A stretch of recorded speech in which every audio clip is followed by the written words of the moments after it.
একটা আদর্শ ফুলের মেইনলি 5টা অংশ থাকে। একটা হলো তার পুষ্পক্ষ এবং বাকি 4টা হলো তার স্তবক। তার মানে একটা আদর্শ ফুলের প্রধানত স্তবক থাকে 4টা। প্রথম যে স্তবক সেটা হলো আমাদের বৃতি। হ্যাঁ, এবং বাইরের দিক থেকে আমরা যদি চিন্তা করি তাহলে প্রথম স্তবক হলো আমাদের বৃতি, আর বাইরের দিক থেকে দ্বিতীয় নম্বর স্তবক হলো আমাদের দলমণ্ডল বা করলা, তৃতীয় স্তবক হলো পুংস্তবক, চতুর্থ নম্বর স্তবক হলো স্ত্রী স্তবক। এখন আমরা আগের ক্লাসে আমরা বৃতি নিয়ে বিস্তারিত কথাবার্তা বলছি, সো আজকে আমরা মেইনলি আলোচনা করব দলমণ্ডল নিয়ে। সো এটাকে আমরা ইংরেজিতে বলি করলা। সো এটা হলো বাইরের দিক থেকে দ্বিতীয় নাম্বার স্তবক। এখন নর্মালি আমরা যেটাকে খুব ইজিলি পাপড়ি বলি, হ্যাঁ, বা নর্মালি পাপড়ি আমরা এটাকে বলি। এখন দলমণ্ডল যখন আমরা বলতেছি তখন টোটাল ব্যাপারটা, টোটাল সমষ্টিটাকে আমরা বলতেছি দলমণ্ডল। হইতে পারে যে পাপড়িগুলো আলাদা আলাদা আছে, তাহলে যখন আলাদা আলাদা থাকে তখন এইগুলা কি দলমণ্ডল এক একটা খণ্ড। সো তখন ওইগুলাকে আমরা বলি পাপড়ি। তার মানে এই দলমণ্ডলের প্রত্যেকটা অংশকে বা প্রত্যেকটা খণ্ডকে বলা হয় দল বা পাপড়ি। সো এইটাকে আমরা আবার এটাও বলতে পারি, যেমন বৃত্তির ক্ষেত্রে আমরা বলছিলাম কি যে বৃত্তির প্রতিটি অংশকে বলে বৃত্তাংশ, ওইভাবে এখানে আমরা এটার প্রতিটি অংশকে আমরা দলাংশ বলতে পারি। এটাকে আমরা দলাংশ বলতে পারি। সো এটাকে দলাংশ, যেটাকে আমরা বলতেছি পাপড়ি বা যেটাকে আমরা বলতেছি দল, বা সেটাকে আমরা দলাংশ বলতে পারি।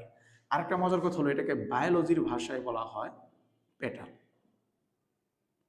তার মানে পেটাল যে কথা, দল যে কথা, পাপড়ি একই কথা। এখন এমন যদি হয় যে পাপড়িগুলা পরস্পর যুক্ত অবস্থায় আছে, তার মানে দলগুলা পরস্পর যুক্ত অবস্থায় যদি থাকে তখন আমরা তাদেরকে বলি যুক্ত দল।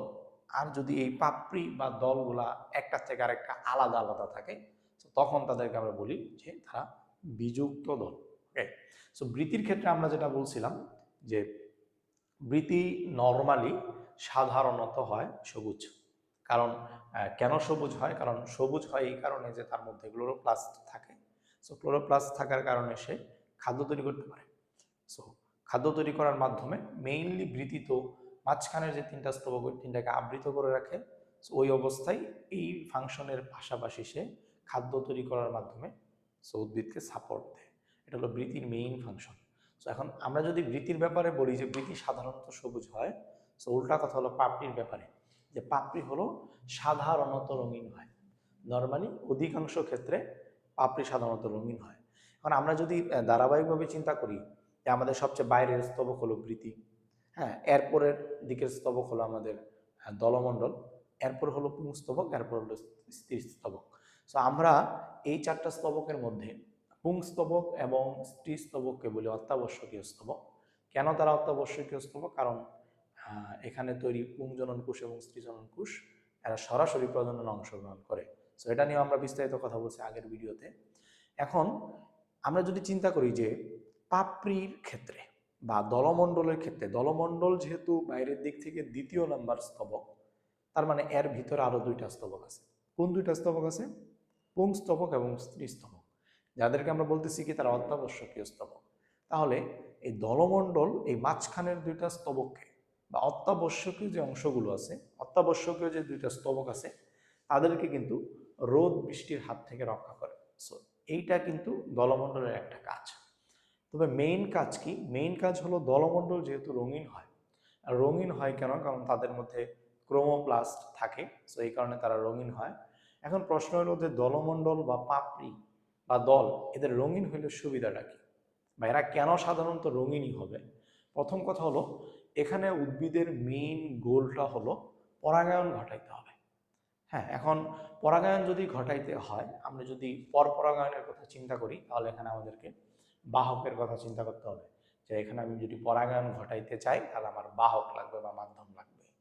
তো এখন পরাগায়নের ক্ষেত্রে গুরুত্বপূর্ণ বাহক হিসেবে কাজ করে কীট পতঙ্গ, পোকামাকড় যারা আছে তারা। এখন উদ্ভিদের পাপড়িগুলা কেন সাধারণত রঙিন হয়? তার কারণ হলো যে উদ্ভিদ যদি পরাগায়ন ঘটাইতে চায় তাহলে পরাগায়নের জন্য আমার মাধ্যম লাগবে, বাহক লাগবে। মানে কীট পতঙ্গ পোকামাকড়কে ফুলে আসতে হবে। সো একটা ফুলের মধ্যে এসে যখন পরাগধানী তার সাথে লাগবে, ওই পরাগধানী থেকে পরাগ রেণুটা আরেকটা ফুলের বা একই ফুলের গর্ভমুণ্ডে স্থানান্তরিত হইতে হবে। সো এই ঘটনা ঘটলে আমরা বলবো পরাগায়ন ঘটছে।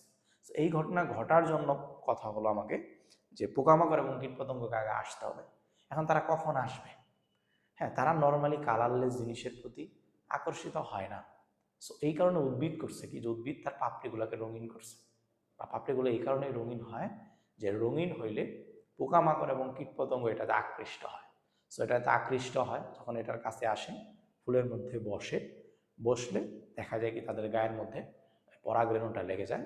সো সে যখন একটা ফুল থেকে মধু নিয়ে বা একটা ফুল থেকে ঘুরে আরেকটা ফুলে যখন যায়, তখন দেখা যায় কি ওই পরাগরেণুটা আরেকটা ফুলে গর্ভমুণ্ডে পড়ে যায়। সো এখানে আলটিমেটলি ঘটনা ঘটে গেছে মানে কি পরাগায়ন হয়ে গেছে। সো এই পরাগায়ন ঘটানোটাই থাকে উদ্ভিদের মেইন একটা গোল।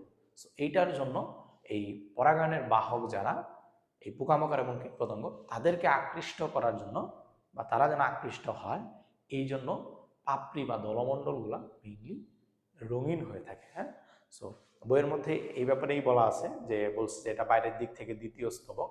হ্যাঁ, আর প্রতিটি খণ্ডকে আমরা বলি কি দল বা পাপড়ি। সো এটাকে আমরা বলি কি পেটাল, বা আমরা এটাকে দলাংশও বলতে পারি। আর যুক্ত থাকলে বলবো যুক্ত দল, আর যুক্ত না থাকলে বলবো বিযুক্ত দল। পাপড়ি সাধারণত রঙিন হবে। এখন রঙিন হওয়া, আর এটা যেহেতু 2 নম্বর স্তবক, তার মানে ভিতরে আরো 2টা স্তবক আছে, তারা অত্যাবশ্যকীয়। এই জন্য বলা হয় এরা ফুলের অত্যাবশ্যকীয় অংশগুলোকে রোদ বৃষ্টির হাত থেকে রক্ষা করে। আর উজ্জ্বল ঝলমলে রঙের রঙিন যে দলমণ্ডল আছে, তারা মেনলি পোকামাকড় এবং পশু পাখিকে আকৃষ্ট করে। সো এদের মাধ্যমে পরাগায়নে হেল্প হয়। কিভাবে? অনেক সময় ফুলের পাপড়ি কোনো পোকামাকড়কে বসে মধু খেতে হেল্প করে। সো মধু যখন খাইতে যায়, ওই সময় আলটিমেটলি পরাগরেণু তার গায়ে লেগে যায়, আবার আরেকটা ফুলে গেলে ওইটা আরেকটা ফুলের গর্ভমুণ্ডে স্থাপন হয়ে যায়। সো এইভাবে আলটিমেটলি পরাগায়নটা